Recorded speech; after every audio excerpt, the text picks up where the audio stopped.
اسلام میں تو محرم کی اہمیت اس وقت زیادہ بڑھ گئی کہ جب اس امت نے نبی صلی اللہ علیہ وآلہ وسلم کو قبر میں گئے ہوئے صرف 50 سال گزرے تھے، آپ کی پوری اولاد کو سوائے چند ایک کے میدان کربلا میں مظلومانہ شہید کر دیا۔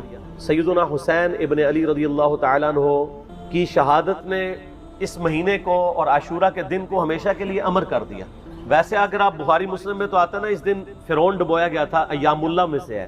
اس کے علاوہ اگر آپ تاریخ کی کتابیں پڑھیں گے تو آپ کو پتہ چلے گا کہ اللہ تعالیٰ کے فیصلے کے بڑے بڑے دن جو ہیں وہ 10 محرم کو ہی آئے ہیں۔ 10 محرم کے دن ہی یونس علیہ السلام کو مچھلی کے پیٹ سے نجات ملی تھی۔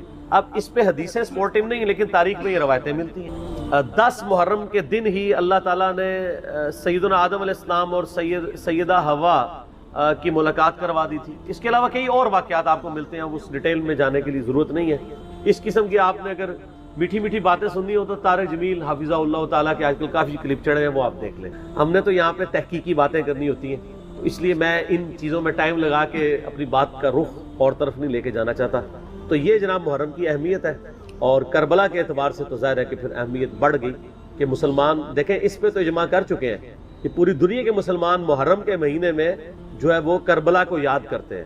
کوئی اس دن ماتم کر کے یاد کرتا ہے، کوئی اس دن فضائل اہل بیت سنا کے یاد کرتا ہے، کوئی اس دن یزید کے فضائل سناتا ہے۔ تو اپنا اپنا کام سارے ڈیوٹی پوری کر رہے ہیں، تو نصیب والوں کا حصہ ہے۔ اللہ تعالیٰ ہمارا خاتمہ اہل بیت کے ساتھ فرمائے، قیامت والے دن ہمیں معشور فرمائے ان کے ساتھ، آمین، اور ان کی محبت پہ ہمارا خاتمہ فرمائے۔ علی بھی اگلا سوال ہے، عموماً اہل تشیع علماء کی جانب سے نوحہ اور ماتم کی دلیل میں سیدنا یعقوب علیہ السلام کے گریہ کی مثال دی جاتی ہے، اور سیدنا حمزہ ابن عبد المطلب پر نبی صلی اللہ علیہ وسلم کے حکم پر عورتوں کے نوحہ سے دلیل پکڑی جاتی ہے۔ اس حوالے سے فرقہ واریت کی لعنت سے بالا تر ہو کر علی بھائی کا موقف کیا ہے؟ دیکھیں جی، نوحہ والا ایشو چھوٹا ہے اصل میں، جو ہمیں شیعہ سے اختلاف ہے نا اس طرح کے مصائب کی ایکٹیویٹیز میں، ویسے تو میجر اختلاف تو عقیدہ امامت کے اوپر ہے جی، اس پہ آپ میرا کلپ دیکھ لیں۔ جو چھوٹی موٹی بدعات ہے نا ان میں اصل اختلاف ہمارا نوحے کے اوپر نہیں ہے، اصل اختلاف ہے ماتم، چھریاں مارنے، زنجیریں مارنے کے۔ جو میں نے ان کو خود بتایا ہے کہ اللہ کے بندو تم جا کے اپنے خود گھر کی خبر لو، مفتی اعظم ایران خامنائی صاحب نے فتویٰ دیا ہے کہ یہ چھریاں مارنا، اپنے آپ کو زخمی کرنا، یہ حرام ہے۔ صحیح۔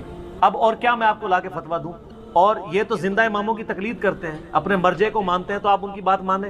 یہاں آپ نے کیا کچھ کیا ہوا ہے، یقین کریں میں پچھلی دفعہ محرم کے دنوں میں سول ہاسپٹل میں وہ میرے بچے کو کچھ لگی تو میں لے گیا علاج کے لیے، تو وہاں ایک نوجوان 18-20 سال کا لایا گیا، تو اس کی کمر کے اوپر نا کافی سارے نشانات تھے، تو وہ اس کے اوپر ٹانکے لگا رہے، تو میں نے پوچھا ہی کیا ہوا ہے، تو وہ جی زنجیر، وہ چھریاں مار کے زنجیر زنی کر کے۔ تو مجھے اتنا ترس آیا کہ یار اس بیچارے نے تو ثواب سمجھ کے یہ کام کیا ہے، اور وہ جس طریقے سے اس کو وہ ٹریٹ کر رہے تھے، مطلب ایک چیز دوسری جگہ لگا رہے ہیں، کوئی ہیپاٹائٹس کا مریض آیا ہوا ہے اور اس کا وہ سوئی کھبو دیتے ہیں تو وہ مریض بن جاتا ہے اور ایک آگے معاملہ شروع ہو جاتا ہے۔ رہا ان کا یہ کہنا کہ حمزہ ابن عبد المطلب کے لیے نبی علیہ السلام نے نوحہ کروایا تھا، تو ہم کب انکاری ہیں اس کے؟ بالکل کروایا تھا، یہ اس وقت کی بات ہے جب نوحہ ابھی حرام نہیں تھا۔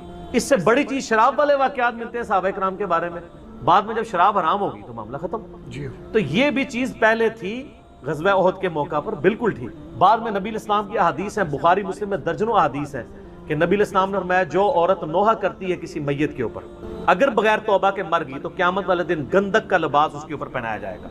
پھر صحیح مسلم کی حدیث ہے میری امت یہ 4 جاہلیت کے کام کبھی نہیں چھوڑے گی۔ نمبر 1 حسب اور نسب پہ فخر کرنا، نمبر 2 دوسرے کے نسب میں تان کرنا، نمبر 3 ستاروں کے ذریعے فال نکال کے بارش طلب کرنا، اور نمبر 4 نوحے کرنا۔ نوحے کی ڈیفینیشن یہ ہے کہ چیخو پکار کرتے ہوئے کسی مردے کی تعریف بیان کر۔ اگر کوئی ویسے نوحہ کرے اور چیخو پکار نہ کرے اور ایون نوحے میں رو بھی پڑے، ہم اسے غلط نہیں سمجھتے۔ المعجم الکبیر طبرانی کے اندر موجود ہے، میں نے اپنے پامفلٹ میں بھی ڈالا ہے کربلا والے میں، کہ سیدنا ام سلمہ نے جنوں کا نوحہ خود سنا تھا حضرت حسین ابن علی کی شہادت کے اوپر۔ وہ نوحہ یہ نہیں تھا یہ جو جعلی واقعہ، اور یہ نوحے تو ہوتے نہیں، یہ تو استمداد کر رہے ہوتے ہیں، استغاثے پڑھ رہے ہوتے ہیں، اور انہوں نے حضرت حسین کو ایک مظلوم شخصیت کے طور پہ پریزنٹ کیا ہے۔ میں یعنی ماڈرن شیعہ کا سب سے بڑا جرم یہ سمجھتا ہوں، اور یہ میں نہیں کہہ رہا ہوں، سید جواد نقوی صاحب حافظہ اللہ تعالیٰ خود جو شیعہ کے اس وقت امام ہے پاکستان میں، ان کی ویڈیوز موجود ہیں، انہوں نے کہا کہ مجھے بچپن سے شیعہ خاندان سے جس حسین کا تعارف ہوا وہ تو ایک مظلوم ہے جس کے ساتھ ظلم ہوا ہے، جبکہ کتابوں سے مجھے اس حسین کا تعارف ہوا ہے جس سے زیادہ دلیر شخصی کوئی نہیں ہے۔ اصل میں حسین ابن علی علامت ہے دلیری کی، مظلومیت کی نہیں، دلیری کی علامت ہے. ان لوگوں نے پکڑ کے یہ کیا سے کیا بنا دیا. اور یہ تو نوحہ اگر کوئی تعریفی جملے کے رو بھی لے ہمیں کوئی حرج نہیں. میرا تو یوٹیوب پہ کلپ لاکھوں لوگوں نے دیکھا ہے، سوگے حسین اور غم حسین میں فرق. ہم کہتے ہیں سوگے حسین نہیں ہے، غم حسین قیامت تک رہے گا. میں نے احادیث سے پیش کی ہیں چیزیں، میں آج اس ٹاپک کی طرف نہیں جاتا. اصل میں ہمیں اختلاف ہے اس ماتم کے ساتھ، اور یہ جو دلائل پکڑ رہے ہیں اس میں کوئی ماتم نہیں عورتوں نے کیا تھا. اور یہ مجھے پتا ہے ایک شیعہ عالم ہے، میں ذاتی طور پر ان کی بہت قدر کرتا ہوں، شہنشاہ نقوی صاحب حافظہ اللہ تعالیٰ. ٹھیک ہے، یہ حافظہ اللہ آپ کسی کو بھی دعا دے سکتے. تو انہوں نے یہ بات کی ہے، اور انہوں نے یعنی مجھے بڑا افسوس ہوا قرآن سے آیات پڑھ کے نا، سورہ یوسف سے، حضرت یعقوب علیہ السلام جو افسوس کرتے تھے یوسف علیہ السلام کے لیے، وہ تو اس میں الفاظ ہیں، وہ ہائے یوسف کہتے تھے، اور یوسف افسوس یوسف کے اوپر، اور یوسف کو یاد کر کے روتے تھے حتیٰ کہ ان کی بینائی چلی گئی. اس کے ساتھ انہوں نے ساتھ خود کہانی جوڑ لی کہ ایک ہاتھ یہاں مارتے تھے ایک یہاں مارتے تھے، تو ہم یہاں مار لیں تو کیا ہے. یہ قرآن کی کس آیت میں لکھا ہوا ہے؟ یعنی یہ آپ کہانیاں کرانی بند کریں، سورہ یوسف کھول کے خود 80 نمبر آیت سے آن ورڈ پڑھ لیں، پارہ نمبر 12 کے اندر، اور مجھے بتائیں کہ کہاں لکھا ہے کہ وہ ماتم کرتے تھے. ہوتا یہی ہے کہ آدھا سچ بڑا خطرناک ہوتا ہے، آدھا تو سچ ہے. سر ہم بھی غم کر رہے ہیں، اور میں تو بہت بڑی بات کرتا ہوں، دنیا کا بڑے سے بڑا شیعہ آ کے مجھ سے اگر محبت اہل بیت ایکسچینج کرنا چاہے نا، تو میں جو اہل بیت کے لیے محبت رکھتا ہوں نا، میں کبھی بھی اس کے ساتھ ایکسچینج نہ کروں. میرے پاس اس سے بڑھ کے ہے، مجھے کسی سے سرٹیفکیٹ لینے کی ضرورت نہیں. لیکن قرآن و سنت میں تو آپ تعریف نہ کریں، توحید کا جنازہ تو نہ نکالیں، اپنی طرف سے تو چیزیں بیان نہ کریں، نوح میں استغاثے تو نہ کریں، امداد تو نہ مانگیں. اور وہ اس واقعے سے جو سہارا لیتے ہیں، قرآن کھول کے خود پڑھ لیں، کوئی ماتم نہیں اس کے اندر لکھا ہوا، خام خواہ نکالتے ہیں. نوحے میں بھی ہمیں صرف اس نوحے سے اختلاف ہے جس میں چیخ و پکار کی جائے، آوازیں بلند کی جائے. اگر تعریفی کلمات کوئی کہتا ہے، حضرت حسین ابن علی پہ مرثیہ پڑھے، نوحہ پڑھے، ہمیں کوئی اعتراض نہیں ہے. ہم نے خود اپنے شعیب بھائی سے یہاں پڑھوایا تھا، سید نے کربلا میں وعدے نبھا دیے ہیں. تو یہ تو اہل سنت کے ہاں بھی چل رہا ہوتا ہے، ہمیں تو کوئی اعتراض نہیں ہے اس کے اوپر. لیکن واہ ویلا نہ کریں، چیخو پکار نہ کریں، اور اس میں جھوٹی تعریف نہ کریں، سچی تعریف کریں جی. اور ان سے مدد نہ مانگیں، بلکہ ان کے لیے اللہ کے حضور دعائے رحمت کریں، اور صلاۃ بر محمد وآل محمد، اللہم صلی علی محمد وعلی آل محمد. اور ہو سکتا ہے کسی سنی کے پیٹ میں درد ہو اور وہ کہے جی یہ آپ کیوں کہہ رہے ہیں میت کے اوپر جو ہے وہ تعریفی کلمات کہے جا سکتے ہیں. تو سر صحیح بخاری اور مسلم دونوں میں موجود ہے. عرض کیا ہے شیعہ کی اتنی کلاس ہوگی اب تھوڑی سی، سنیوں کی بھی. بخاری اور مسلم دونوں میں موجود ہے. عبداللہ ابن عباس کہتے ہیں کہ عمر ابن خطاب کی میت رکھی ہوئی تھی، اتنے میں ایک شخص آ کے میرے پیچھے کھڑا ہوا اور اس نے اپنی کونی میرے کندھے کے اوپر رکھی، اور سیدنا عمر کی میت کو مخاطب کر کے اس نے کہا رحمک اللہ عمر ابن خطاب، اللہ کی رحمت ہو عمر ابن خطاب پہ. یہ وہ شخص تھا کہ میری خواہش ہے کہ جب میں مر کے اللہ کے حضور جاؤں تو اس کے اعمال کے ساتھ پیش ہوں. اس نے اسلام کی وہ خدمت کی ہے. اور میں نے بارہا رسول اللہ سے سنا تھا صلی اللہ علیہ وآلہ وسلم، میں ابو بکر اور عمر داخل ہوئے، میں ابو بکر اور عمر نکلے، میں ابو بکر اور عمر نے یہ کیا، مجھے امید تھی کہ اے عمر تم اپنے ان دو ساتھیوں کے ساتھ جا کے ملو گے. کون دو ساتھی؟ رسول اللہ صلی اللہ علیہ وآلہ وسلم اور سیدنا ابو بکر رضی اللہ تعالیٰ عنہ وعلیہ السلام. تو مجھے امید تھی. یہ تعریفی جملے بولے جا رہے ہیں کہ میں تمہارے اعمال کے ساتھ اللہ کے حضور آنا چاہتا ہوں، اللہ تم پر رحم کرے، تمہارے بارے میں حضور کہا کرتے تھے. یہ سارے تعریفی کلمات ہیں نا، اور میت پہ ہے نا جی. تو عبداللہ ابن عباس کہتے ہیں میں نے یوں مڑ کے دیکھا تو وہ علی ابن ابی طالب تھے جو نوحہ پڑھ رہے تھے. یہ نوحہ کا لفظ میں نے استعمال کیا، تعریفی کلمات میت کی. ہاں ایگزیجریشن نہ ہو، وہ تو بخاری مسلم میں حدیث ہے کہ لوگ جو ہیں میت پہ نوحے پڑھ رہے ہوتے ہیں اور اس میت کو عذاب ہو رہا ہوتا ہے. کیوں؟ وہ میت اس قابل ہی نہیں ہوتی کہ اس کی وہ تعریف بیان کی جائے. ٹھیک ہے، نبی علیہ السلام کی میت پہ بھی صحیح بخاری میں آتا ہے حضرت ابوبکر جب حجرہ عائشہ میں داخل ہوئے تو یہاں پہ بوسہ دیا ماتھے پہ اور کہا یا رسول اللہ آپ پہ اللہ دو موتیں جمع نہیں کرے گا، ایک موت آپ کا مقدر تھی وہ آ چکی، اب آپ ہمیشہ کی زندگی میں آخرت کی زندگی میں. روئے حضور کی زندگی میں بھی، بعد میں بھی لوگ کہتے تھے میرے ماں باپ کو قربان، نبی صلی اللہ علیہ وسلم پہ تعریفی کلمات کہتے تھے، ایسے ایسے الفاظ استعمال کرتے تھے. لہٰذا جس چیز سے ہمیں اختلاف ہے وہ یہ ہے. اور میں سوگ حسین کے اوپر بھی تھوڑا سا عرض کر دوں. اس میں دیکھیں سوگ تو 3 دن ہے، بخاری مسلم میں حدیث ہے جو عورت اللہ اور یوم آخرت پہ ایمان رکھتی ہے اس کے لیے جائز نہیں کہ وہ 3 دن سے زیادہ سوگ کرے سوائے اپنے خامد کے مرنے پہ، وہ بھی 4 مہینہ 10 دن.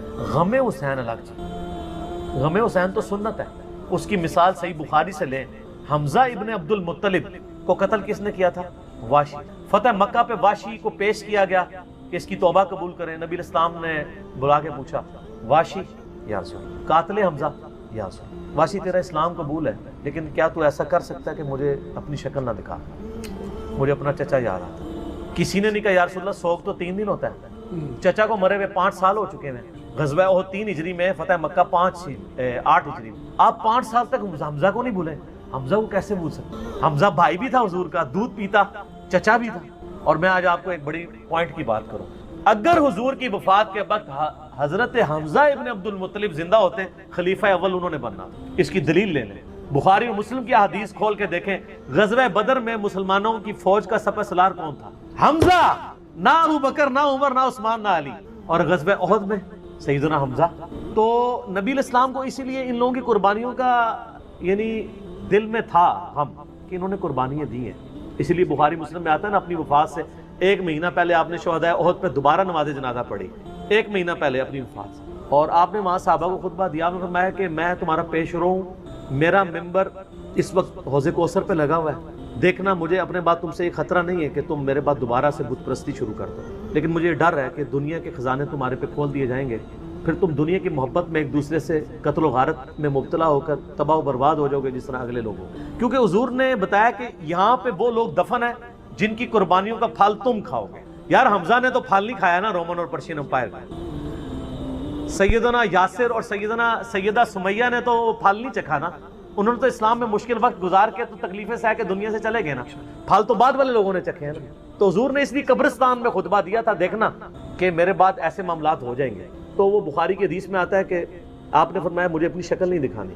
پوری زندگی واشی حضور کے سامنے نہیں آیا. پھر اللہ نے اس پہ کرم کیا کہ جب مسلمہ کذاب نے دعوی نبوت کیا تو اس کا قتل بھی واشی کے ہاتھوں ہوا. تو وہ کہا کرتے تھے کہ میں نے اسلام کے بہترین شخص کو قتل کیا، بہت بڑا جرم تھا. اللہ نے کمپنسیشن میری کر دی کہ میں نے اسلام کے بدترین دشمن کو بھی میں نے قتل کیا ہے، مسلمہ کذاب جس نے جھوٹے دعوی نبوت کیا تھا. نبی الاسلام حریص علیکم بالمؤمنین رؤوف الرحیم. اس کے باوجود کہہ رہے ہیں واشی مجھے شکل نہیں دکھانی. اچھا مجھے بتائیں، انسان کو اپنے چچا سے زیادہ محبت ہوتی ہے یا اپنی اولاد سے؟ چچا کے قاتلوں کی شکل حضور دیکھنا نہ چاہیں، اور حضور کی اولاد کو جنہوں نے قتل کیا ہے ان کے آپ قصیدے پڑھتے ہیں؟ ان کے ساتھ تو وہی ہونا ہے، سحقن سحقن لمن غیر بعد، بخاری مسلم میں. دور کرو انہوں نے میرے بعد میرے دین کو بدلا. یہ تو حوض کوثر پہ جا کے پتہ چلے گا. تو میں نے اس میں بولا تھا کہ سوگے حمزہ ختم ہو چکا تھا، غم حمزہ باقی تھا. وہ حضور کی زندگی میں ان کے ساتھ غم پرماننٹلی اٹیچ ہے. اور سر اس کو تو چھوڑ دیں. صحیح بخاری مسلم میں حدیث ہے، سیدہ عائشہ کہتی ہیں کہ میں حضور کی بیویوں میں سب سے زیادہ جس سے رشک حسد کرتی تھی نا وہ ختیجہ تھی. حضور علیہ السلام جب بھی کوئی بکری بھی ذبح کرتے تو حضرت ختیجہ کی سہیلیوں کو بھجوایا کرتے تھے ان کی وفات کے بعد. تو میں کہا کرتی تھی یا رسول اللہ جیسی ختیجہ جیسی کوئی عورت ہی نہیں ہے. آپ فرمایا اس نے میرا اس وقت ساتھ دیے جب میرے ساتھ کوئی نہیں تھا، اپنے مال کے ذریعے، اپنی قربانیوں کے ذریعے. تو سر غم تو کبھی نہیں ختم ہو سکتا. آپ غم حسین کو ختم کرنا چاہتے ہیں، کر کے بتائیں. جناب 900 سال تک ممبر آپ کے قبضے میں رہے ہیں، تینوں براعظم آپ کے قبضے میں رہے ہیں، لیکن آپ آل امیہ اور آل عباس کی بدماشیوں کو چھپا نہیں سکے. آج ہر طرف حسین حسین ہی ہے الحمدللہ، اور دن بہ دن بڑھ رہی ہے. ہماری ویڈیو سے پہلے کیا حال تھا، اب تو سب لوگ کانفیڈنس لوز کر چکے ہیں. اب تو کہہ رہے ہیں خدا کے لیے یزید سے ہمیں لعنتیں کروا لیں، یزید کے ابا جی کو چھوڑ دیں. اب ہاتھ پاؤں پکڑنے پہ آ گئے ہیں. اب یزید تو ڈسکس ہونا ہی بند ہو گیا، کیونکہ ہم نے بتایا کہ اصل بندہ کون ہے، اصل مسئلہ کیا ہے، ٹوٹی کمند کہاں. تو غم حسین باقی ہے. مسند احمد میں حدیث ہے غم حسین حضور نے زندگی میں بھی کیا ہے. علی بن ابی طالب کہتے ہیں میں حضور کے پاس حاضر ہوا، آپ نے حسین بن علی کو گود میں اٹھایا، زاروں قطار رو رہے ہیں. میں نے کہا یا رسول اللہ میرے ماں باپ آپ پہ قربان، یہ آپ کی حالت کس نے کی ہے؟ اور یہ حدیث سٹارٹ کہاں سے ہوتی ہے؟ مولا علی جو ہیں وہ جنگ نہروان کے لیے جا رہے ہوتے ہیں، نینوا نامی جگہ پہ. صحیح حدیث ہے مسند احمد کی. تو آپ نا وہاں کہتے ہیں اسبر یا ابا عبداللہ، اے ابو عبداللہ صبر کرنا. تو ساتھی پوچھتا ہے کہ حضرت علی آپ کس سے باتیں کر رہے ہیں؟ تو حضرت علی حضرت حسین سے باتیں کر رہے ہوتے ہیں، حالانکہ حسین ساتھ نہیں تھے، لیکن ایک نعرے کے طور پہ کہ میرے بچے صبر کرنا. تو انہوں نے کہا کہ مجھے یہاں پہ حضور کی ایک حدیث یاد آئی ہے، کیونکہ اسی جگہ کے بارے میں نبی الاسلام نے مجھے بتایا تھا. ایک دن میں آپ کے گھر داخل ہوا، حسین بن علی کو گود میں اٹھایا ہوا ہے، چھوٹا سا بچہ ہے 3-4 سال کا، آپ رو رہے ہیں. میں نے پوچھا یا رسول اللہ آپ کو کس نے غمگین کیا؟ تو فرمایا ابھی جبرائیل علیہ السلام میرے پاس آئے تھے، انہوں نے مجھے بتایا کہ آپ کی امت حسین کو قتل کر دے گی فرات کے کنارے، اور میری خواہش پہ جبرائیل نے یوں ہاتھ مار کے مجھے کربلا کی سرخ مٹی بھی دکھائی، جس کی وجہ سے میں غمزدہ ہو گیا اور میرے آنسو نکلے. ابھی واقعہ ہوا نہیں ہے، واقعہ ہونا ہے 50 سال بعد. غم حسین پہلے ہے، اور واقعے کے وقت کیا ہوا ہے وہ بھی مسند احمد میں متواتر حدیث ہے. ابن عباس کے 8 شاگردوں نے یہ روایت کی. شیخ البانی، شیخ زبیلی دونوں نے صحیح کہا ہے. اہل حدیث بھی صحیح مانتے ہیں. اور یہ وہ حدیث ہے جس کی وجہ سے میں نے یہ فکر حسین اور غدیر خم کے اوپر آواز بلند کی. وہ حدیث کیا ہے؟ مسند احمد میں ہی ہے. عبداللہ ابن عباس کہتے ہیں کہ ایک دوپہر میں نے خواب دیکھا کہ نبی علیہ السلام پرانگدہ حالت، بال بکھرے ہوئے اور کپڑے بھی آپ کے گرد آلود ہیں، جیسے مشقت کے آثار ہیں. آپ کے ہاتھ میں خون کی ایک شیشی ہے. تو میں نے کہا یا رسول اللہ میرے ماں باپ آپ پہ قربان، آپ کی کیا حالت ہے؟ تو آپ نے فرمایا کہ میں صبح سے حسین اور اس کے ساتھیوں کا خون جمع کر رہا ہوں. یہ ایک تمثیل آپ علیہ السلام کو دکھائی گئی. یہ نہیں تھا کہ آپ وہاں فزیکلی موجود تھے، ایک تمثیلاً دکھایا. تو کہتے ہیں میں گھبرا کے اٹھا. ابن عباس کہتے ہیں میں نے وہ دن اور تاریخ یاد رکھی، اور بعد میں ظاہر وہ انٹرنیٹ نہیں تھا، ٹیلی فون نہیں تھے. کئی ہفتوں بعد خبر آئی کہ اسی دن یعنی 10 محرم 61 ہجری کو حسین ابن علی کو مظلومانہ شہید کیا گیا ان کے ساتھیوں کے ساتھ. تو غم حسین تو نبی علیہ السلام کو اللہ کی جنتوں میں بھی ہے. اور میں اہل حدیثوں کے لیے اور دیوبندیوں کے لیے، کیونکہ ان دونوں کا مشترکہ روحانی ابا جی ہیں اسماعیل دہلوی، جس نے وہ گستاخانہ کتاب تقویۃ الایمان لکھی ہے، لیکن اس میں اس نے صحیح باتیں بھی کچھ لکھ دی ہیں. تذکیر الاخوان ما تقویۃ الایمان چھپی ہوئی ہے، اس میں اس نے لکھا ہے کہ یہ حدیث اس بات پر گواہ ہے کہ نبی علیہ السلام حضرت حسین کی وفات پر جنت میں بھی غمزدہ ہیں. اور اس کتاب میں وہ جگہ جگہ لکھتے ہیں یزید پلید.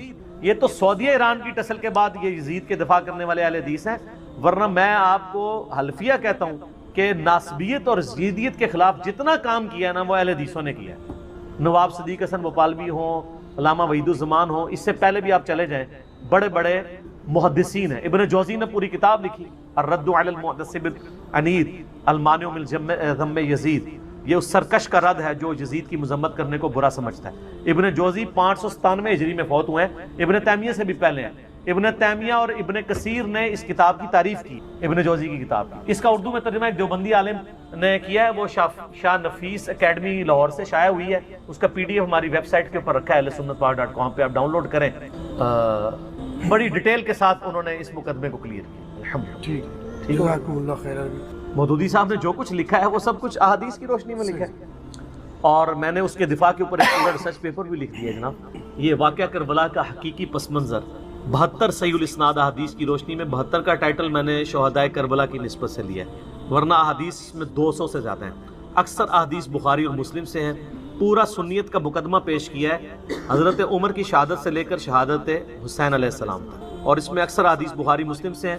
اور مین بڑے بڑے ٹاپکس کور کیے ہیں کہ خلفائے راشدین کون ہیں، اس کے بعد پھر حضرت عثمان کی شہادت کے جعلی اسباب نہیں اصلی اسباب کیا تھے، جنگ جمل، صفین، نہروان، اس کے بعد حضرت معاویہ کا دور ملوکیت، پھر صلح حسن والا معاملہ بھی، اور یزید کی ولی عہدی، اور الٹیمیٹلی حسین ابن علی کی مظلومانہ شہادت. یہ سب ٹاپکس میں نے کور کیے ہیں. اس کو آپ سافٹ کاپی ہماری ویب سائٹ ahlsunnatpar.com سے ڈاؤن لوڈ کر سکتے ہیں فریلی، اور ڈاک میں بھی آپ فری کاپی. یہ ریسرچ پیپر اور اس کے علاوہ 8 ریسرچ پیپر اور ہیں، 9 ٹوٹل، اور 3 اذکار کارڈ ہیں. صبح شام کے سنت اذکار، فرض نماز کے بعد کے سنت اذکار، اور جادو ٹونا، وبائی امراض اور قدرتی حادثات سے بچنے کے سنت اذکار. یہ آپ 12 کا پیکج فری ہم بیچتے ہیں اللہ کے فضل سے. صبح 9 سے لے کر مغرب تک ہمارا فون نمبر کھلا ہوتا ہے اکیڈمی کا، +92 321 5900 نمبر ہے. پاکستان میں کریں گے تو 0321 5900 رابطہ کریں، اور ٹیکسٹ میسج بھیج کے آپ مفت ایک اپنا سیٹ منگوا سکتے ہیں. انشاءاللہ تعالیٰ آپ پڑھیں تو آپ کو حقائق پتہ چلیں گے. سنیوں میں بریلوی ربیع الاول کے جلوس نکالتے ہیں، دیوبندی یکم محرم کا حضرت عمر کا جلوس نکالتے ہیں، اور اہل حدیث جو ہیں وہ ختم بخاری کرواتے ہیں، اور بلکہ وہ تو امیر معاویہ کانفرنسز بھی کروا رہے ہیں. تو سر یہ ساری کی ساری چیزیں انہوں نے خود بنائی ہوئی ہیں. ان میں صرف وہ چیزیں درست ہوں گی جن کی اصل موجود ہوگی، کیونکہ قرآن کہتا ہے من احدث، حدیث ہے مسلم کی، من احدث فی امرنا ھذا. نبی علیہ السلام کی اصل دین میں کچھ چیز داخل کی وہ بدعت ہوگی. محرم کے موقع پہ، ربیع الاول کے موقع پہ، کسی بھی موقع کے اوپر کوئی علمی مجلس کرنا جس طرح ہم کر رہے ہیں، یہ اجتہادی معاملہ ہے، وہ آپ کریں، کوئی حرج نہیں ہے، اس کو کوئی آپ کو منع نہیں کرے گا. آج ربیع الاول کے مہینے میں دیوبندی بھی سیرت النبی کے نام سے کانفرنسز کر رہے ہیں، بریلوی میلاد النبی کے نام سے کر رہے ہیں، اور اہل حدیث امام اعظم محمد رسول اللہ کانفرنس کر رہے ہیں. نام صرف مختلف رکھے ہیں، گالی کی ہو رہی ہے. اچھا باقی یہ جو آپ کہہ رہے ہیں نا، تعزیے، آگ پر ماتم، کوئلوں پر ماتم، زنجیر زنی، یہ سب کی سب چیزیں جو ہے نا جی، یہ اسلام میں بدعات ہے، اور یہ ٹیبو ہے، اور اسلام کی بدنامی کا باعث ہے. یہ عزاداری ہے، اس کا شیعان علی سے کوئی تعلق نہیں. اسی لیے جو ایران کے شیعہ ہیں نا، وہ انڈیا پاکستان کے شیعہ کو کہتے ہیں یہ شیعان علی نہیں، یہ عزادار ہیں. ان کے ہاں یہ چیزوں کو غلط سمجھا جاتا ہے. ٹھیک ہو گیا جی. اور اس طریقے سے گھوڑے کے نیچے سے گزرنا. پاکستان میں ایک بہت بڑے عالم ہیں, ان کے لیے ذرا بعد میں مشکل نہ ہو جائے معاملات, میں ان کا نام لیے بغیر بتاتا ہوں. وہ کہتے ہیں میں نے اپنے بیٹے کو سمجھانا تھا, یہ گھوڑے کے نیچے سے جو گزرتے ہیں, وہ کہتے ہیں ہوا یہ کہ ایک دن وہ محرم کے جلوس میں گھوڑے کے نیچے سے گزرا تو گھوڑے نے اس کو ٹھوکر لگا دی, درتی ماری. تو وہ کہتا ہے بابا یہ ہوا. اس نے کہا اچھا ہوا تمہیں یہ ٹھوکر لگی ہے تاکہ تمہیں یہ پتہ چلے کہ یہ حضرت حسین کا ذوالجناح نہیں ہے جس نے تمہیں ٹھوکر ماری ہے, یہ ان کا بنایا ہوا ظلم. اور وہ مجھے یہاں تک کہتے ہیں کہ میرا تو بعض کا دل کرتا ہے کہ میں جس طرح حضرت ابراہیم علیہ السلام نے سارے بت توڑے تھے نا, اور اینڈ پہ بڑے بت کے اوپر جا کے کلاڑا رکھ دیا تھا, تو میں بھی چاہتا ہوں یہ سارے اس قسم کے جتنے تازیے بنائے ہوئے ہیں اور پنجے کھڑے کیے میں یہ سارے توڑ کے نا, تو سب سے بڑا جو ہے نا گامے شاہ, اس کے کندھے کے اوپر جا کے وہ کلاڑا رکھتا ہوں. دیکھیں لوگ وہ کہہ رہے ہیں کہ اس سے یعنی جو جس کو کہتے ہیں نا فکر اہل بیت کو نقصان پہنچ رہا ہے. دیکھیں نا کیا امیج جا رہا ہے. یہی ہمارے شیعہ عالم ٹی وی پہ آ کے کہہ رہے ہوتے ہیں کہ جی کافروں کو کیا امیج جاتا ہے جب ہم لوگ گستاخانہ کارٹونز کے خلاف احتجاج کے دوران اپنی املاک کو نقصان پہنچاتے ہیں. تو سر جب آپ اپنے جسم کو نقصان پہنچاتے ہیں, اس پہ چھریاں مارتے ہیں, آپ کوئلوں کے اوپر ماتم کرتے ہیں, اس سے کیا غیر مسلموں کو امیج جائے گا کہ یہ اسلام ہے؟ وہ تو کہیں گے سر اس طرح کا اسلام تو ہم قبول کر ہی نہیں سکتے. تو یہ بالکل چیزیں بدعت ہیں. یہ کفر اسلام کا مسئلہ نہیں, یہ وہی بدعت ہے کہ جو مختلف شکلوں میں مختلف مکاتب فکر میں آئی ہوئی ہے. یہ ذرا ڈومیننٹ ہو جاتی ہیں, اور ظاہر ڈومیننٹ ہے بھی ہے کیونکہ نبی علیہ السلام نے یعنی ماتم کرنے سے اور اس قسم کے نوحے پڑھنے سے جس میں جھوٹ ہو, یعنی اس طرح کی چیزوں سے بخاری مسلم میں کئی احادیث ہیں. جو اگلا سوال یہ ہے کہ محرم الحرام میں اہل تشیع کی جانب سے ماتم, جھولے, تابوت اور اس طرح کے جو افعال کیے جاتے ہیں, کیا یہ شرعی طور پہ درست ہیں؟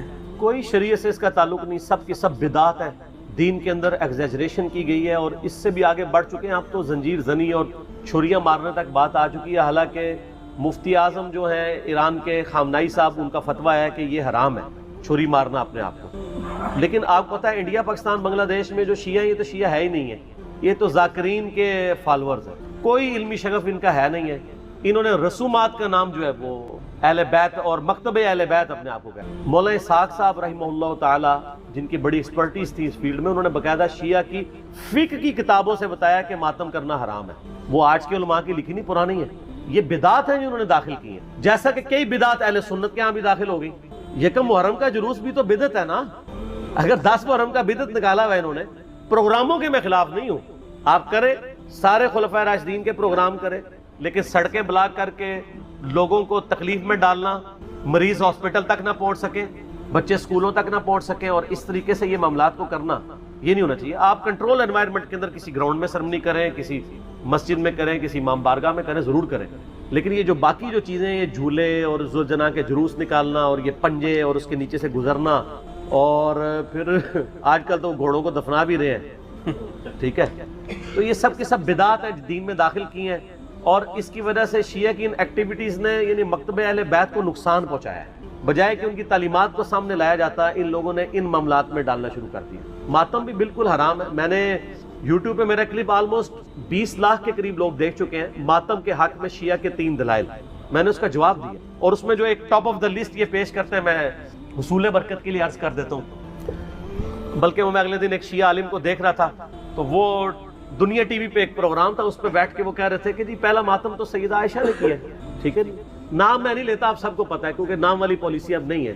تو اب اس بیچارے کا بھی قصور نہیں ہے, اس نے اپنے بابوں سے ہی سنا ہوا ہے. اس نے مسند احمد خود کھول کے بھی نہیں کبھی دیکھی ہوگی, سنی اور نہیں کھولی بھی, تو اس بیچارے نے کہاں سے کھولنی ہے, جن کی اپنی کتاب ہے. ہم نے بہت پہلے ریکارڈنگ کرا دی کہ مسند احمد میں آگے الفاظ ہیں, سیدہ عائشہ کہتی ہیں, اتنا حصہ تو بخاری مسلم میں بھی موجود ہے کہ نبی علیہ السلام کی وفات میری گود میں ہوئی. تو سر اس سے سیدہ عائشہ کی یہ فضیلت تو ثابت ہوئی کہ اللہ تعالیٰ نے اپنے محبوب صلی اللہ علیہ وسلم کو سیدہ عائشہ کی گود میں وفات دی, تو یہ فضیلت بھی تو ثابت ہو رہی ہے نا. تو یہ بھی فضیلت پھر مانے نا. جیسا کہ اہل حدیث جب وہ موضوع پہ مسح, جرابوں کے مسح کی بات شروع کرتے ہیں تو کہتے ہیں وہ تو بخاری مسلم میں پگڑی پہ مسح کی بھی حدیث ہے. تو ہم کہتے ہیں اس سے صرف پگڑی کا مسح نہیں, پگڑی بھی تو ثابت ہو رہی ہے نا. لال رومال لاؤ تو پگڑی پاؤ. تو شیعہ جب کہتے ہیں کہ سیدہ عائشہ کی گود میں نبی علیہ السلام کی وفات ہوئی, تو سیدہ عائشہ کی تو فضیلت ثابت ہو رہی ہے. پھر وہ بخاری میں واقعہ بھی ہے مسواک والا. تو مسند احمد میں آگے الفاظ ہے کہ سیدہ عائشہ کہتی ہے جب نبی علیہ السلام کی وفات ہوئی تو میں نے آپ کا سر تکیے پہ رکھا اور باقی عورتوں کے ساتھ مل کے میں نے اپنے چہرے کو پیٹنا شروع کر دیا. وہ کہتے ہیں نہیں دیکھیں یہ ماتم کا آغاز تو وہیں سے ہوا ہے, لیکن اس کے آگے الفاظ ہے کہ کہ یہ میری کم عمری اور ناسمجھی کا نتیجہ. تو اگر یہ انہوں نے ثواب سمجھ کے کیا ہوتا تو کہتی کہ یہ میری میچیورٹی اور ثواب کے حصول کا ذریعہ تھا. تو سیدہ عائشہ کا رجوع ثابت ہے. یہاں پہ بھی ایک دفعہ جن دنوں میں ہم مناظرے وغیرہ کر لیا کرتے تھے، یعنی آج سے 10 سال پہلے کی بات کروں، تو ایک شیعہ ذاکر آئے تو وہ بھی کتاب اٹھا کے اپنی لے آئے کہ جی یہ سیدہ عائشہ نے. میں نے کہا یار تمہیں بھی دھوکہ دیا کہ ہم مسند احمد کھول کے آپ کو دکھاتے ہیں، یہ تو ہمارے حق میں دلیل ہے. تو یہ آدھی روایتیں بیان کر. تو سیدہ عائشہ کا کوئی ماتم ثابت ہے. دوسری دلیل یہ وہ قرآن پاک سے لیتے ہیں کہ جب فرشتوں نے آ کے بشارت دی سیدنا ابراہیم کی جو پہلی بیوی تھی سارہ کہ ان کے ہاں بھی اب اولاد ہوگی، تو انہوں نے حیرانگی میں اپنا چہرہ پیٹا تھا. جیسے عورتیں کہتی ہیں ہائے اب بڑھاپے میں ایک 80-90 سال کی بڑھیا پریگننٹ ہو جائے تو وہ تو پریشان ہی ہوگی نا. یہ انہوں نے یہ تو نہیں تھا کہ ہر سال وہ چہرہ پیٹنا شروع کر دیتی، ایک واقعہ تھا اور اسے ماتم کا ثبوت نکال لیتے. یعنی کوئی بات دیکھا کریں، اس طرح چیزوں کا ثبوت نہیں نکلتا. اور تیسرا وہ کہتے ہیں ویسے کرنی نے دانت توڑ دیے تھے. دیکھیں اس میں تو میں نے اتنی بڑی ان کو پھکی دی ہے کہ وہ تو قیامت تک بھی ڈکار آتے رہے.